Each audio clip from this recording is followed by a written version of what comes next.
오늘 낭독할 책은 파리의 하늘 아래 아들과 함께 3000일입니다.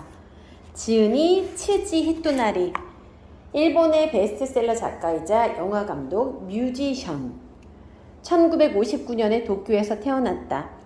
1981년 록밴드 에코즈를 결성하여 뮤지션으로 활약하다가 1989년 소설 피아니시모가 제13회 스바루 문학상을 수상하면서 작가로 데뷔하였다. 파리의 아침. 12월 어느 날, 오늘도 여느 때와 같은 시간에 아들을 학교에 보냈다. 늘 똑같은 아침이지만 파리의 겨울은 어둡고 추워 잠자리에서 일어나기가 정말 싫다. 오전 7시 정각이 되면 아들 방과 내 침실에서 알람 시계가 거의 동시에 울린다. 나는 주방에 가서 아들을 위한 아침 식사를 준비한다. 아들은 내가 만들어준 아침밥을 먹고 7시 40분쯤에 집을 나선다. 어두운 계단으로 뛰어가는 씩씩한 내 아들. 나는 계단에 불을 켜고 나선형 계단 아래를 내려다보며 잘 다녀와 라고 일본어로 외친다. 대답은 없다. 대답을 했는지도 모르지만 들리진 않는다. 요 몇 주일 파리는 불안한 나날이 계속되고 있다. 특히 매주 토요일에는 어김없이 노란 조끼를 입은 사람들이 폭력적인 시위를 한다. 1968년 5월 학생 운동 때와 비슷하다고 인근 빵집 노부인이 말했다. 유르세 인상에서 비롯된 시위이긴 하지만 그 바탕에는 마크롱 정권에 대한 불만이 깔려 있었다. 올랑드 대통령도 인기가 없긴 했으나 이렇게 폭동까지 일어나지는 않았다.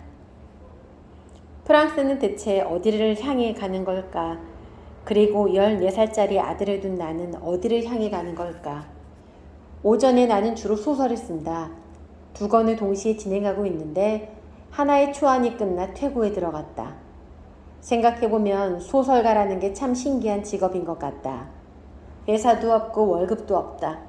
글을 쓰지 않으면 먹고 살 수 없는 탓에 무작정 써야 한다.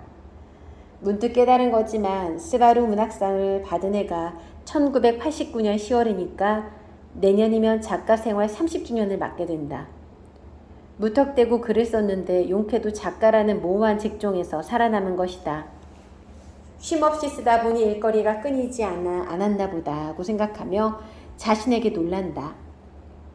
100권 가까운 책을 펴냈지만 쓸 게 없을 때가 바로 써야 할 때라는 생각이 든다. 늘 뭔가를 만들어내야 한다고 생각하는 건 가난한 작가 근성 탓인지도 모른다. 단둘이 보낸 크리스마스. 12월 어느 날 올해는 아들과 단둘이 크리스마스를 맞았다. 쓰던 소설이 막바지에 접어들면서 요즘 집필하는 데 집중하느라 크리스마스를 까맣게 잊고 있었다. 프랑스 사람들에게 크리스마스는 일본의 오시오카츠나 다름없이 다들 가족과 함께 보낸다. 그래서인지 우리 아파트 건물은 아이 울음소리 하나, 발소리 하나 들리지 않는다. 다들 부모님 집이나 시골집에서 가족끼리 지내는 게 틀림없었다. 어젯밤에도 거리가 한산하고 캄캄했다. 프랑스에는 친척 한 명 없어 아들이 따분해하는 것 같았다. 좀 안 됐다는 생각이 들었다. 아, 크리스마스 선물! 푸니악에 가서 좋아하는 걸 사자고 했더니 아들이 대뜸 종이 쪽지를 내밀었다. 종이에는 FL 스튜디오 20과 쉐퍼 박스라고 적혀 있었다. 아무래도 음악 편집 소프트웨어와 이펙터인 듯 했다. 아빠가 엊그제 내 곡 더 듣고 싶다고 했잖아. 필요 없는 건 받고 싶지 않고 내가 기뻐해야 분명 아빠도 기쁠 것 같아서 리스트를 만들어 놨지. 라고 말하는 아들을 보니 웃음이 나왔다. 그래도 선물을 사기 위해 밖으로 나가지 않아도 되니 고마웠다. 그런데 이걸 인터넷에서 구입한다 해도 눈알이 튀어나올 정도로 비싼 금액이었다. 아비치라든가 프로 뮤지션이 사용하는 기자재잖아 라며 아들은 이해할 수 없는 변명을 했다. 그래도 기분은 좋아 보인다. 지하실로 내려가 크리스마스 장식용품을 찾아내 현관 앞에 장식했다. 어머니가 손수 만든 장식품인데 크리스천도 아니고 해서 그냥 플라스틱으로 만든 크리스마스 트리였다. 어머니는 잘 지내시려나? 매년 이걸 볼 때마다 어머니 생각이 난다. 어머니는 올해로 83살이 된다. 오래 사셨으면 좋겠다.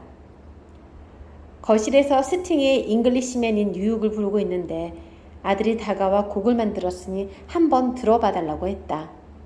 벌써 다 만들었어? 아들은 입꼬리를 살짝 올리고 자신만만한 표정을 지어 보였다. 나는 얼른 아들 방으로 가서 마샬 헤드폰을 썼다. 나의 라이브 음원 일부 샘플링을 해 애시드 계열의 클럽 사운드로 재해석한 것이었다. 좋은데? 대단하네? 진짜 멋졌다. 기자재가 좋아서 소리의 폭과 깊이가 생겼다. 시대가 달라졌구나 하는 생각이 들었다. 아빠가 해줄 수 있는 게 뭘까 생각하다 다시 계단을 뛰어내려가 지하실에 넣어둔 낡은 베이스 기타와 어쿠스틱 기타, 소형 앰프를 뒤져서 내놓았다. 이것도 크리스마스 선물로 줄게. 아들이 입꼬리를 반쯤 올리고 미소를 지었다. 자신의 감정을 보여준 것이다. 같이 스팅 연주할까? 얼마 전 잠깐 기타를 가르쳐 보고서야 아들이 기타를 배우고 싶어 한다는 걸 짐작했다. 아들 침대에 나란히 걸터 앉아 나는 기타를 들고 아들은 베이스를 안았다. 그럴듯한데 하며 치켜 세웠더니 아들이 또다시 입꼬리를 올리고 싱글벙글 귀엽게 웃었다. 크리스마스 이브에 아빠와 아들은 아들 방 침대 위에서 스팅의 잉글리시맨인 뉴욕을 연주했다. 아들 방 창문 밖으로 옆 건물 창문이 보인다. 자그마한 식물 같은 게 장식되어 있다. 어슴푸레한 크리스마스의 빛이 그곳에 쏟아지고 있었다. 행복이란 욕심을 내려놓을 때 비로소 살포시 다가오는 이런 부드러운 빛과 같은 게 아닐까 하는 생각이 들었다. 14살 먹은 아들과 함께 음악을 연주하는 것보다 더 행복한 것은 없다. 하루하루는 나름대로 힘든 삶의 연속이지만 때로 하느님은 이렇게 깜짝 선물을 주시기도 한다. 인생의 80%는 힘들고 18% 정도는 그저 그런 것 같다. 나머지 2%를 나는 행복이라고 부른다. 깜짝 놀라게 행복한 것보다 그 정도가 좋다. 날마다 크게 욕심내지 않고 느긋하게 살고 싶다. 그게 내게는 행복이다. 나도 아들을 흉내내어 반쯤 입꼬리를 울리고 아들을 향해 미소 지었다. 그때 마침 프랑스어가 친구로부터 문자 메시지가 왔다. 무슈치, 이번은 어떻게 보내고 있어? 나는 오늘 밤 아들과 단둘이 크리스마스 이브를 보내고 있지만 그저 그런대로 행복해라고 답장을 보냈다. 메리 크리스마스. 포르투갈 리스본에서 12월 어느 날 우리는 비행기로 날아가 마침내 무사히 포르투갈에 도착했다. 유럽과 인연을 맺은 지 17년. 우리 부자는 이탈리아, 스페인, 독일, 그리스, 영국, 덴마크, 체코, 터키, 헝가리, 네덜란드, 벨기에, 스웨덴 등등 EU권의 주요 도시 이곳저곳을 여행했다. 그 중에서 가장 느낌이 좋은 도시를 꼽으라고 한다면 포르투갈의 수도 리스본을 첫 번째로 꼽고 싶다. 리스본의 어떤 점이 좋냐면 우선 사람이 좋다. 여기서 다른 도시 험담은 하고 싶지 않다. 하지만 적어도 리스본 사람들은 다 착하다. 겉모습뿐만 아니라 진심이 담긴 상냥함이 있다. 물론 도둑이나 소매치기도 있으니 충분히 조심할 필요는 있으나 다들 일본을 좋아해서 우리에게 일본어로 말을 걸어온다. 일본어를 써서 돈을 뜯어내려는 무리와는 다르다. 그 점에는 조심성이 많아서인지 금방 알아볼 수 있다. 첫날에 페르난도, 안토니오, 아르빈도, 펠리페와 친해졌다. 그들은 모두 일본어를 공부하고 있었다. 묻지도 않았는데 레스토랑을 소개해준 사람도 있었고 전철 타는 법을 가르쳐준 사람도, 상으로 가는 지름길을 가르쳐준 사람도 있었다. 통조림 가게 점원도 친절했다. 다른 나라에서 느끼는 것과는 다르다. 왜 다른 걸까? 포르투갈 사람들의 일본 사랑은 대단하다. 그러고 보니 총포류를 일본에 처음 전해준 외국인이 포르투갈인이다. 포르투갈과 일본의 역사적 유대는 일본인들이 상상하는 것 이상으로 일상에 스며들어 있다.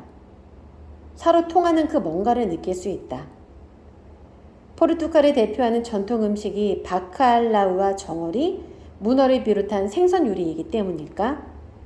카스테라나 바테라, 블랑코, 보탄, 가부차, 가파, 가루타, 콤페이도, 고프, 주반, 조로, 미라, 빵, 핑키리, 샤본, 다바코 등 일본에게 익숙한 외래어 중에는 포르투갈어가 상당히 많다.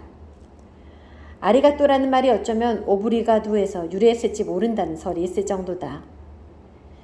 일본인들은 서양 문화를 포르투갈로부터 배운 게 사실이다. 내가 처음 포르투갈을 방문했을 때 너무나 고맙고 반가워 눈가에 눈물이 핑 돌 정도였으니까. 오늘 우리는 아침부터 시내를 돌아다녔다. 아파트 호텔 근처 카페에서 아침 식사를 하고 거기서 걸어서 바다로 가고 언덕을 오르고 구시가지를 걸었다. 원래 사적인 순례를 싫어하는데도 자신도 모르게 그 많은 곳을 둘러보았다. 우연히 들어간 기념품 가게에서 우리의 대화를 듣고 있던 남자가 그런간 일본어로 일본인이세요? 라고 물었다. 오랜만에 일본어를 썼다고 말한 그는 몬이라는 방글라데시인이었다. 그는 도치기현에서 12년 동안 일했다고 했다. 일본인은 세계에서 가장 상냥한 사람들이라고 그는 단언했다. 물론 그렇게 듣기 좋게 꾸며 말하면 경계심을 가지고 대하는 나지만 그는 그 후 자신이 살았던 12년간을 눈시울을 붉히며 말했다. 왜 일본에서 눌러앉지 않았냐고 묻자 비자가 나오지 않아 돌아왔다고 한다. 유감이라는 생각이 들었다. 구시가지를 걷고 있는데 레스토랑 점원이 우리를 불러 세웠다. 우리는 밥을 먹은 뒤였으므로 그곳에 들어가지 않겠다고 설명했는데도 페르난도는 일본을 얼마나 좋아하는지를 일본어로 역설했다. 그게 거짓이 아니라는 생각이 들었다. 열정이 느껴졌기 때문이다. 페르난도뿐이 아니다.